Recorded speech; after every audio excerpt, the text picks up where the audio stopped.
नमस्कार, सुप्रभात। यानंतर बुलेटिनमध्ये घेऊयात बातम्यांचा वेगवान आढावा 100 हेडलाईन्स मधून। वैष्णवी हगवणेच्या लग्नात रुखवतासाठी 1,50,000चा खर्च, वैष्णवीच्या वडिलांची दमानियांना माहिती। शशांक हगवणेच्या मामीनेच तयार केला होता 1.5 लाखांचा रुखवत।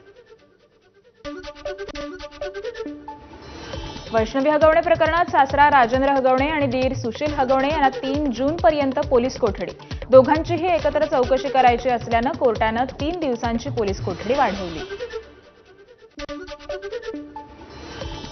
निलेश चव्हाणला सोबत घेऊन पिंपरी चिंचवड पोलिसांची त्याच्या घरी झाडाझडती।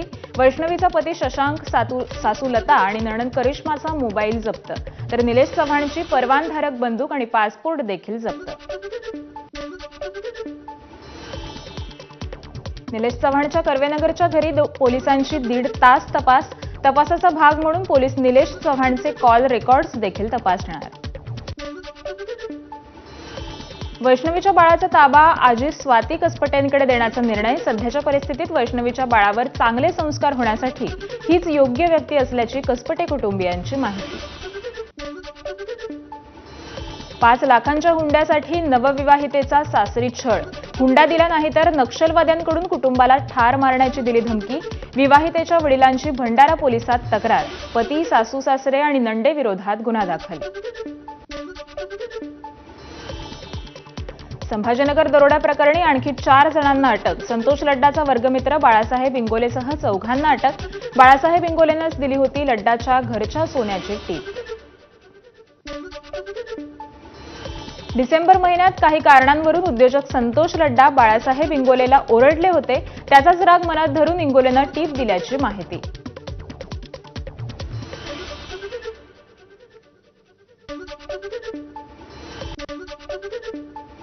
सुप्रियाताई सध्या परदेशात आहेत। त्या परतल्यानंतर दोन्ही राष्ट्रवादी एकत्र येण्याच्या विषयावर काय भूमिका घेतात हे बघावं लागेल।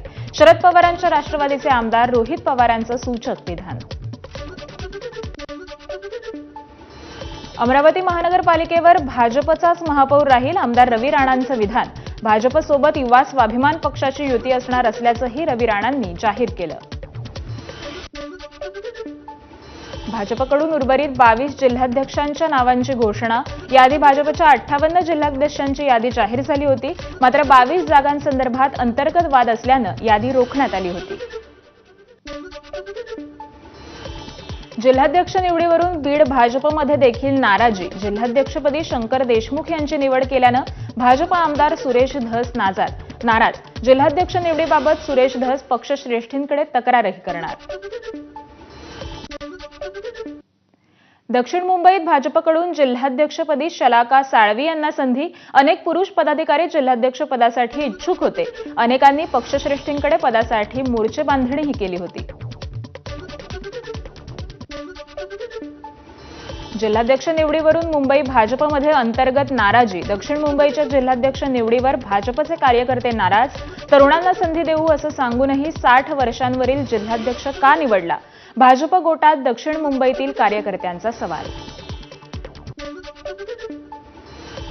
जिल्हाध्यक्ष निवडीत भाजपचं धक्का तंत्र। अनेक इच्छुकांना डावलत नव्या चेहऱ्यांना संधी। वसई विरारमध्ये प्रज्ञा पाटील जिल्हाध्यक्षपदी।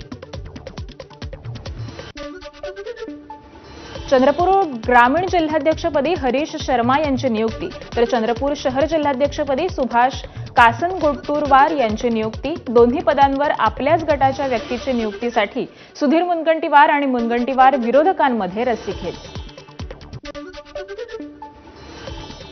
मुंबईत मुख्यमंत्री देवेंद्र फडणवीसांच्या अध्यक्षतेखाली कुंभमेळा आढावा बैठक। सर्व 13 आखाड्यांचे साधू महंत आणि पुरोहित संघाचे अध्यक्ष बैठकीला उपस्थित राहणार।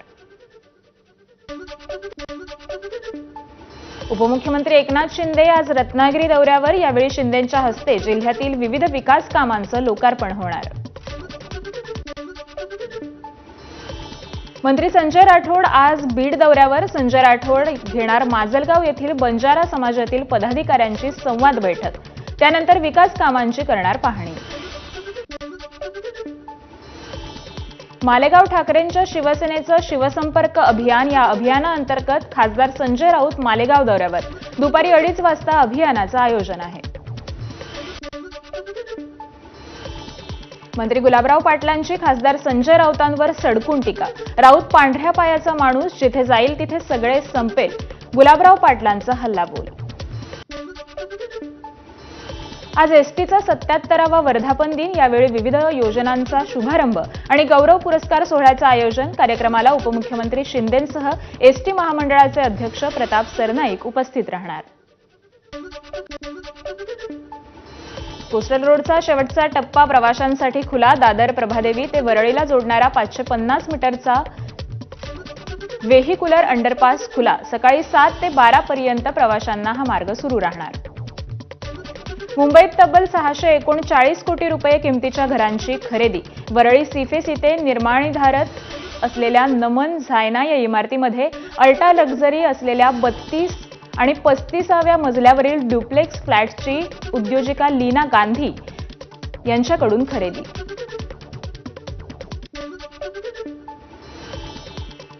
पाच दिवसांनंतर वरळीतील आचारी अत्रे स्थानक आजपासून पुन्हा सुरू. पहिल्याच पावसात भुयारी मेट्रो स्थानकात साचलं होतं पाणी.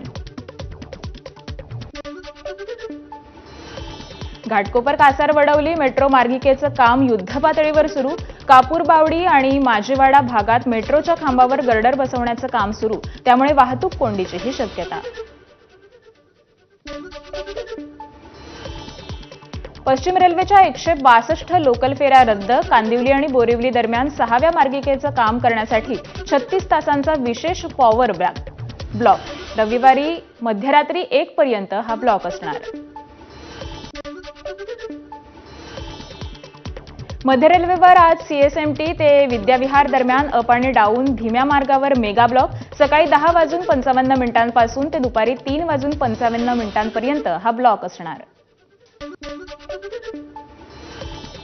हार्बर लाईनवर आज सीएसएमटी ते चुनाभट्टी वांद्रे अप आणि डाऊन मार्गावर मेगा ब्लॉक. सकाळी 11:10 पासून 4:40 मेगा ब्लॉक असणार. या काळात सीएसएमटी ते पनवेल पर्यंत लोकल सेवा बंद राहणार. विक्रोळी उड्डाणपुलाचं मुख्य बांधकाम नियोजित कालावधीत पूर्ण. वाहतूक, बेट, रंगकाम आणि मार्गरेषा आखणी कामं येत्या 2 दिवसात पूर्ण होणार. ठाणे ते भाईंदर उन्नत मार्ग प्रकल्पाची निविदा रद्द. घोटाळा करण्याचे आदेश शिंदे देतात. आदित्य ठाकरेंचा निशाणा. मुख्यमंत्री फडणवीस भ्रष्टाचारी शिंदेंची चौकशी लावणार का? आदित्य ठाकरेंचा सवाल. राज्यात 68 नव्या कोरोना रुग्णांची नोंद. सध्या राज्यात कोरोनाचे 485 रुग्ण सक्रिय, तर कोरोनातून बऱ्या झालेल्यांची संख्या 257 वर. ठाणेकरांवरील कोरोनाचं संकट वाढलं. दिवसभरात 9 नव्या रुग्णांची नोंद. सध्या ठाण्यात कोरोनाचे 103 रुग्ण. नायगावच्या रहिवाशाचा कोरोनामुळे मृत्यू झाल्याची शक्यता. वसई विरारमध्ये चिंता वाढली. विनीत विजय किणी असं मृत्यू झालेल्या व्यक्तीचं नाव.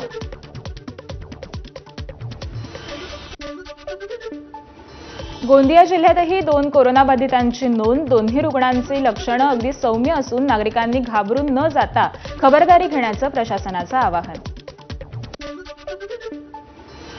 धुळ्याच्या फारशी पुलावर कार पांझरा नदीत पात्रात उलटली. गुगल मॅप पाहताना चालकाचं नियंत्रण सुटल्यानं अपघात झाला. कार चालक गंभीर जखमी. 6 ते 12 जूनपर्यंत देशाच्या बहुतांश भागात पाऊस दडी मारण्याची शक्यता. 5 जूनपर्यंत कोकण आणि विदर्भात सरासरीपेक्षा अधिक तर मराठवाड्यात सरासरीपेक्षा कमी पाऊस पडण्याची शक्यता. खेडच्या किंजळे गावात ग्रामदैवत मंदिराचा जीर्णोद्धार सोहळा संपन्न. मुंबई पुण्यातील चाकरमान्यांची सोहळ्याला उपस्थिती. मंदिराचं कलशारोहण आणि प्राणप्रतिष्ठा प.ब्र. धारेश्वर महाराजांच्या हस्ते संपन्न.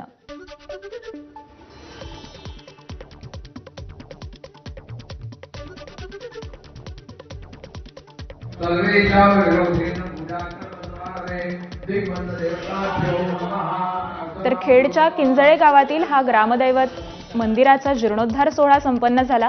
यावेळी मुंबई पुण्यातील अनेक चाकरमानी यांनी सोहळ्याला उपस्थिती लावली होती. मंदिराचं कलशारोहण हे धारेश्वर महाराजांच्या हस्ते संपन्न करण्यात आलं.